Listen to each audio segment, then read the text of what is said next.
August 21st, 2014, 8 p.m. local time. An online match gets underway. iBUYPOWER versus Netcode Guides. At first glance, it seems like a routine match in the Cevo Professional Season 5 tournament, one of North America's top Counter-Strike events at the time. The match opens with iBUYPOWER losing the pistol round, but almost immediately there is a strange decision, an early force buy in round 2, which ends up not working out, and the rest of the half is a blowout. iBUYPOWER secures only 4 rounds, falling to Netcode Guides in a lopsided 16-4 defeat. Looking back, that scoreline could be easily explained away. Blowouts happen sometimes. But viewers who watched the match live saw inconsistencies. The team's primary opper abandons his trademark weapon. Erratic grenades, risky plays, and moments of clear disregard for winning. What makes this all even stranger is the context. iBUYPOWER had already guaranteed their playoff spot, one step closer to the trophy, while Netcode Guides desperately needed a win to reach playoffs. And iBUYPOWER were the heavy favorites. They were North America's top team alongside Cloud9 and respected internationally. Everyone expected an easy win. And beneath the surface, there was an even deeper conflict.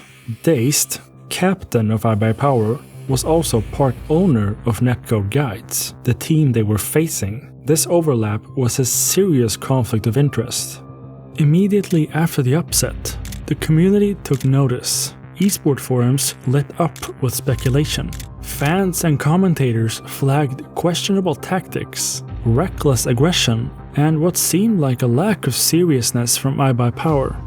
Many believed that a team of iBUYPOWER's caliber could not have lost so dominantly to a much weaker opponent. Despite the mounting rumors and theories, these initial rumors were just that, rumors.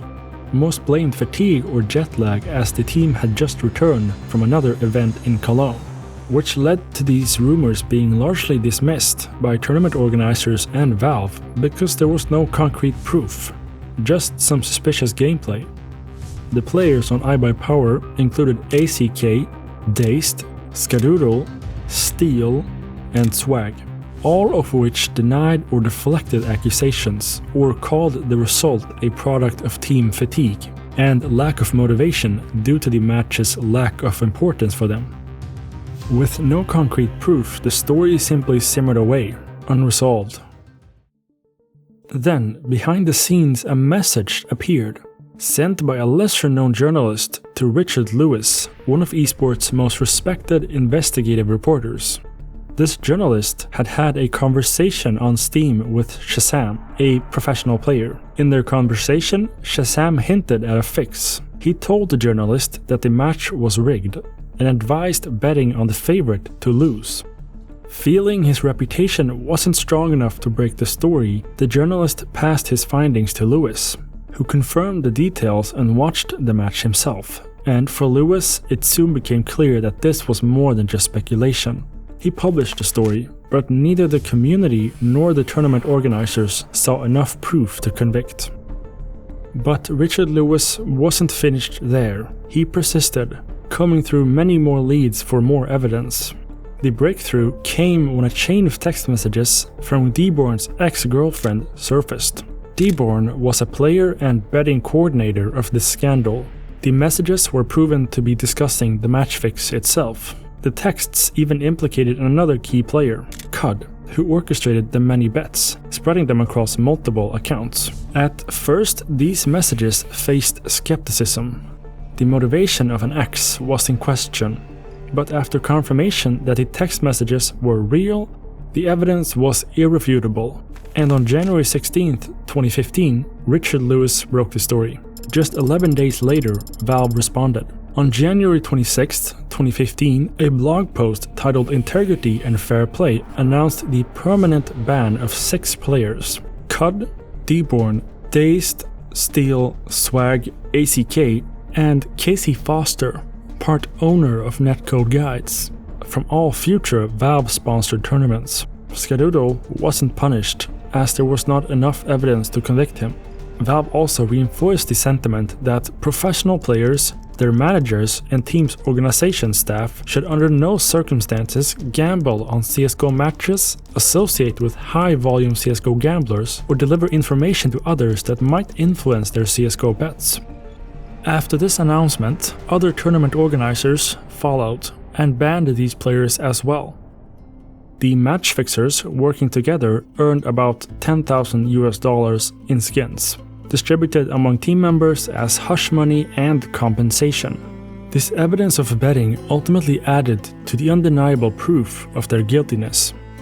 iBUYPOWER had released DaZed and Steel in November of 2014, and the rest of the team had been released by January 5th of 2015. It was rumored that the players were trying to create a new team, with the organization Evil Geniuses as a likely organization to host them. This revelation of course ruined any chance of these players creating a new team, as orgs swiftly withdrew any plans to sign the banned individuals and emphasized their commitment to fair play.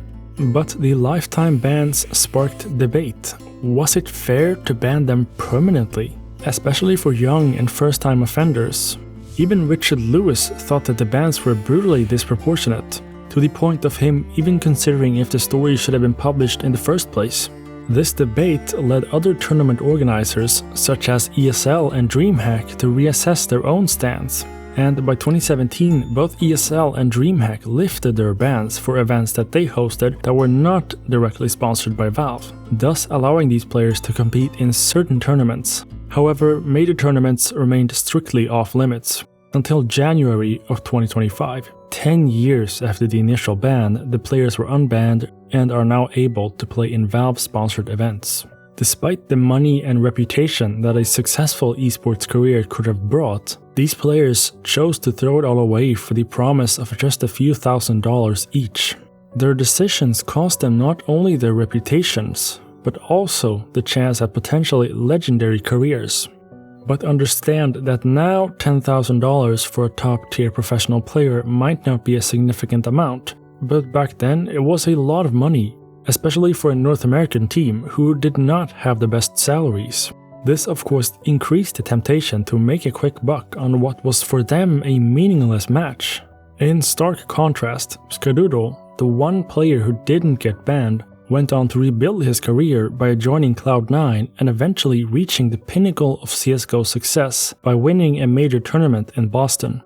The other players did continue playing Counter-Strike. Swag was signed by Cloud9 as its new analyst and streamer, who did sometimes step in as a stand-in during tournaments, not sponsored by Valve. He was a part of the team until August of 2017.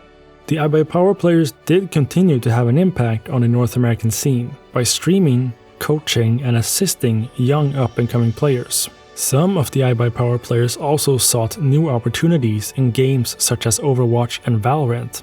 Steel in particular found a good amount of success in Valorant, playing under orgs such as T1 and 100 Thieves. Steel has even appeared on analyst desks in major tournaments such as IEM Katowice. These stories serve as a powerful reminder. In esports, as it is in all sports, integrity is priceless, and once it's lost, it's one of the hardest things to regain.